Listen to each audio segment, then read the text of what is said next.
आप देख रहे हैं वीओपी न्यूज, जनता को रखे सबसे आगे। जम्मू कश्मीर हाई कोर्ट में 2014 में मैंने स्वयं 2 याचिकाएं दायर की। एक CMP 48/2014 जिसके माध्यम से रोशनी स्कैम की जांच ACB से लेकर CBI को सौंप दी जाए, ये मांगा गया।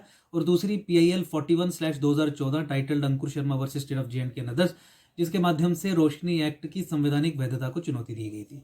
अक्टूबर 2020 में कोर्ट ने दोनों ही पिटीशन अलाउ करके जांच CBI को सौंप दी और एक्ट को भी अनकॉन्स्टिट्यूशनल डिक्लेयर कर दिया।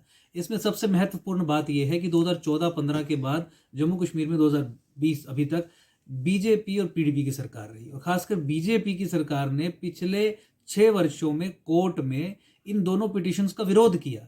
यानी BJP PDP सरकार ने यह कहा कि रोशनी स्कैम में CBI को जांच नहीं सौंपी जानी चाहिए, और यह कहा कि रोशनी एक्ट को अनकॉन्स्टिट्यूशनल भी डिक्लेयर नहीं किया जाना चाहिए।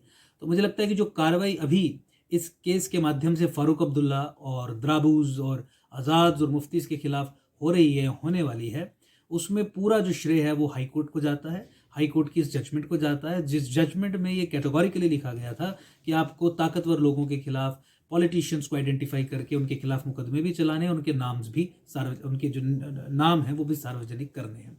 इसके अलावा रोशनी कानून को डेमोग्राफिक इन्वेजन ऑफ जम्मू से भी जोड़ के देखने की ज़रूरत है। उसका कारण ये है कि रोशनी कानून को इस्तेमाल किया गया एक मजहब विशेष के लोगों को जहाँ जहाँ वो बैठे थे ज़मीन देने के लिए।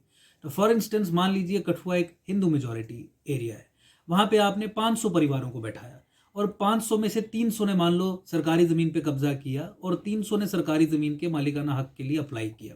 300 में से 290 लोगों को मालिकाना हक दे दिए गए। वहीं जो 10 लाख पॉपुलेशन बाकी हिंदूज़ की है, उसमें से केवल 2000-3000 लोगों को अगर मालिकाना हक दिए गए, तो कुछ लोग इसे प्रोपेगेंडा के तौर पे गलत डेटा पेश करके कि जम्मू संभाग में अलग हिंदुओं को अधिक मिल गया, मुसलमानों को कम मिल गया, इस तरीके से पेश कर रहे हैं। हमें परसेंटेज टर्म्स में देखना है, और जैसे मैंने एग्जांपल दी, इसके आधार पे ये तय होता है on the basis of overall data कि अगर 10 मुसलमानों ने अप्लाई किया, खासकर हिंदू मेजॉरिटी एरियाज में, तो 9 को मालिकाना हक दिए गए। अगर 10 हिंदूज़ ने अप्लाई किया तो 1 या 2 को मालिकाना हक दिए गए। अब लाखों की संख्या में जहाँ हिंदू हैं, एब्सोल्यूट नंबर्स में अगर उनका नंबर अधिक भी आ गया है, तो इसका मतलब ये नहीं है कि हिंदूज़ को अधिक ज़मीन मिली या हिंदूज़ को अधिक फेवर किया गया। हमारे किसान हैं कठुआ, सांबा, जम्मू बॉर्डर एरियाज में 90% के खलीफ के पास स्टेट लैंड है, उन्हें तो किन्हीं को मालिकाना हक नहीं दिए गए। उन्हें मालिकाना हक दिलवाने के लिए तो मैं स्वयं कोर्ट में केस दायर कर रहा हूँ, एग्रेरियन रिफॉर्म्स एक्ट के तहत उनको मालिकाना हक दिलवाने का काम आगे चल भी रहा है। इसके अलावा रोशनी कानून को आप लेजिस्लेटिव जिहाद समझिए, यानी लेजिस्लेटिव रूट से जम्मू पे लैंड जिहाद करने का एक टूल। इसके अलावा 14 फरवरी 2018 का ऑर्डर है, जिसमें महबूबा मुफ्ती ने यह कहा कि मुसलमान जहाँ पे ज़मीन पे कब्जा करेगा, कोई DMSSP उसके खिलाफ कार्रवाई नहीं करेगा। आपने तवी रिवर की एनक्रोचमेंट की लिस्ट आपने हाई कोर्ट में सबमिट होते हुए देखी, जो एक हाई कोर्ट द्वारा अपॉइंटेड कमेटी ने सबमिट की। 668 एनक्रोचर्स में से 667 एनक्रोचर्स मुसलमान हैं। क्या ये स्टेट कन्नाइवेंस या स्टेट एक्वेशंस के बिना हो सकता था? ये भी एक लैंड जिहाद का तरीका था।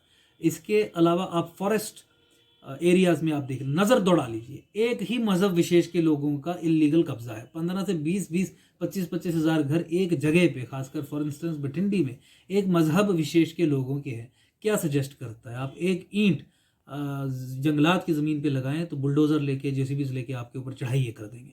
25,000 घर बन गए, मदरसे बन गए, मस्जिदें बन गई, वहाबी आर्किटेक्चर की मॉस्क्स, जो most extreme form of Islam है, जो हिंदुस्तान की बर्बादी चाहता है, वो आर्किटेक्चर की मॉस्क्स यहाँ पे बन गई। क्या सजेस्ट करता है? और फिर उसके बाद हाई कोर्ट ने अपनी एक पिटीशन में ये रिपोर्ट भी मंगवा ली, और फॉरेस्ट डिवीजन की जो रिपोर्ट आई है उसमें 90% के करीब लोग जिन्होंने फॉरेस्ट की ज़मीन पर कब्जा किया है जम्मू संभाग में, हिंदू मेजॉरिटी एरियाज में, वो मुसलमान हैं।